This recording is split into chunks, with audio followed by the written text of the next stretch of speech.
비트코인, 디지털 금화의 탄생과 작동 원리.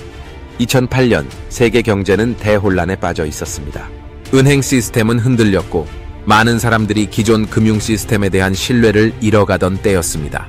그런데 이 혼란 속에서 익명의 한 사람이 혁신적인 아이디어를 제안합니다. 이름도 얼굴도 알려지지 않은 그는 사토시 나카모토라는 가명을 사용하며 중앙기관 없이도 신뢰를 구축할 수 있는 디지털 화폐를 만들겠다고 선언합니다. 이 디지털 화폐의 이름은 비트코인. 이제 그 탄생과 작동 원리에 대한 흥미로운 이야기를 시작합니다. 비트코인의 탄생과 작동 원리. 비트코인의 탄생 배경. 비트코인은 2008년 금융위기 속에서 중앙화된 금융 시스템의 문제를 해결하기 위해 등장했습니다. 은행이 파산하면서 사람들은 내 돈은 정말 안전한가? 라는 의문을 품기 시작했죠.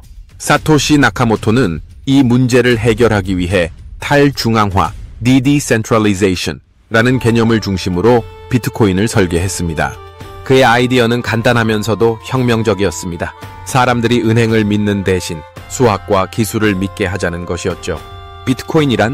비트코인은 물리적인 형태가 없는 디지털 화폐입니다. 하지만 단순한 화폐 이상의 의미를 갖습니다. 비트코인은 세계 어디에서나 누구와도 중개자 없이 송금할 수 있는 시스템을 제공합니다. 이는 다음과 같은 특징으로 정의됩니다. 탈중앙화, 은행이나 정부 같은 중앙기관 없이 작동합니다. 한정 공급, 비트코인의 총 공급량은 2100만 개로 제한되어 있습니다. 투명성, 모든 거래 기록이 공개되며 누구나 확인할 수 있습니다. 보안성, 암호화 기술로 보호되며 해킹이 거의 불가능합니다. 비트코인의 작동 원리. 비트코인은 블록체인 기술을 기반으로 작동합니다. 이를 이해하기 위해 아래 과정을 살펴보겠습니다. 거래 생성. 누군가 비트코인을 송금하려고 합니다. 예를 들어 A가 B에게 1비트코인을 보내고 싶어 한다고 가정합시다. A는 자신의 디지털 지갑을 사용해 거래를 생성하고 B의 비트코인 주소 공개 키를 입력합니다. 거래 검증. 거래 요청이 비트코인 네트워크에 전달되면 전 세계의 네트워크 참여자 노드가 이 거래가 유효한지 검증합니다. 검증은 A가 정말로 1비트코인을 가지고 있는지와 같은 조건을 확인합니다. 블록 생성. 검증이 완료되면 해당 거래는 다른 거래들과 함께 블록이라는 데이터 묶음으로 기록됩니다. 블록은 이전 블록과 연결되며 이렇게 연결된 구조를 블록체인이라 부릅니다. 블록 추가. 새로운 블록은 기존 블록체인의 끝에 추가되며 거래는 영구적으로 기록됩니다. 이때 거래를 검증하고 블록을 생성한 참여자, 채굴자는 보상으로 비트코인을 받습니다. 탈중앙화된 기록 보관. 블록체인은 전 세계 수많은 컴퓨터에 동일하게 저장되며 이로 인해 데이터 조작이나 삭제가 사실상 불가능합니다. 비트코인의 특징, 익명성과 투명성. 비트코인은 거래의 익명성을 제공합니다. 거래는 공개되지만 거래에 사용된 주소가 누구의 것인지는 알 수 없습니다.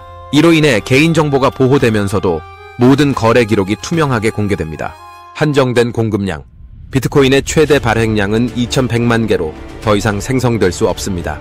이는 비트코인이 인플레이션으로부터 자유로울 수 있는 이유 중 하나입니다. 금과 유사하게 공급량이 제한된 자산이죠. 글로벌 사용. 비트코인은 국경을 초월해 사용될 수 있습니다. 기존 금융 시스템에서는 해외 송금이 시간과 비용이 많이 드는 반면 비트코인은 몇 분 안에 거래가 완료됩니다. 보안성과 신뢰성. 비트코인은 고도화된 암호화 기술을 사용해 안전성을 보장합니다. 블록체인 네트워크에 기록된 거래는 변경할 수 없기 때문에 거래 내역의 신뢰성이 높습니다. 비트코인의 활용 사례, 투자. 비트코인은 디지털 금으로 불리며 많은 사람들이 투자 자산으로 주목하고 있습니다. 가격 변동성이 크지만 장기적인 가치 상승 가능성 때문에 인기가 높습니다. 해외 송금. 비트코인은 전 세계 어디서나 빠르고 저렴하게 돈을 송금할 수 있는 수단으로 활용됩니다. 특히 기존 은행 시스템에서 송금 수수료가 높은 개발도상국에서 유용합니다. 온라인 결제. 일부 기업과 온라인 상점은 비트코인을 결제 수단으로 받아들이고 있습니다. 예를 들어 전 세계적으로 유명한 브랜드인 테슬라는 한때 비트코인으로 차량을 구매할 수 있도록 허용하기도 했습니다. 기부와 크라우드 펀딩. 비트코인은 신뢰 문제가 중요한 기부나 펀딩 프로젝트에서 투명한 거래 수단으로 활용됩니다. 비트코인의 한계와 도전 과제, 가격 변동성. 비트코인은 가격이 급등락하는 경우가 많습니다. 이는 투자자들에게 큰 수익을 제공할 수도 있지만 높은 리스크를 동반합니다. 채굴의 에너지 소비. 비트코인을 채굴하는 과정은 막대한 전력을 소모합니다. 이는 환경 문제로 이어질 수 있으며 지속 가능성을 개선하기 위한 논의가 이루어지고 있습니다. 규제 문제. 전 세계 각국 정부는 비트코인의 규제 방안을 논의 중입니다. 일부 국가는 이를 불법으로 규정하기도 했으며 다른 국가들은 법적 틀을 마련해 합법적으로 사용하려 하고 있습니다. 비트코인은 단순한 디지털 화폐를 넘어 우리의 금융과 경제 시스템을 새롭게 정의할 기술 혁명의 상징입니다. 신뢰와 투명성을 중심으로 한 이 시스템은 많은 도전과 논란 속에서도 전 세계적으로 주목받고 있습니다. 이제 비트코인이 단순한 트렌드로 끝날지 아니면 미래 경제의 중심이 될지는 우리 손에 달려 있습니다. 한 가지 분명한 것은 비트코인의 이야기는 이제 막 시작되었다는 것입니다. 당신은 이 디지털 혁명에 동참할 준비가 되었나요?